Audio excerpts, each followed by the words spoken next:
Nous sommes dans l'église Saint-Méry, dans le 4e arrondissement de Paris, et nous allons nous intéresser plus particulièrement aux vitraux des baies hautes du chevet. À l'origine, au moment où cette église a été reconstruite au XVIe siècle, ces baies ont été garnies de vitraux de style Renaissance.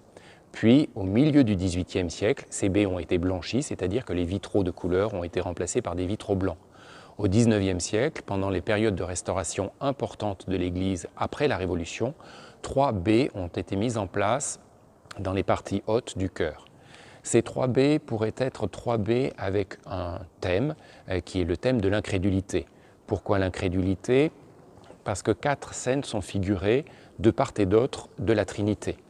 Vous avez une scène représentant Marie-Madeleine ne reconnaissant pas le Christ au Jardin des Oliviers après la résurrection. Le Christ est figuré avec une pelle, comme dans les évangiles, puisqu'elle croit que c'est le jardinier. Vous avez également un épisode figurant saint Thomas. On se souviendra que saint Thomas n'a pas voulu croire à la résurrection du Christ tant qu'il n'avait pas mis sa main dans les plaies du Christ.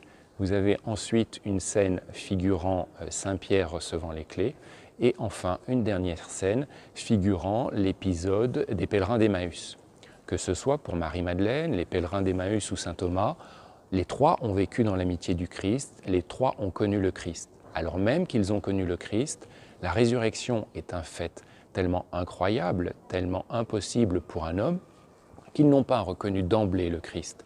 Ce fait est assez réconfortant puisque des personnes ayant vécu dans l'amitié du Christ ont eu des difficultés à croire que la résurrection était possible. Ils ne l'ont pas reconnu d'emblée, tant cette résurrection paraissait improbable, impossible, inenvisageable.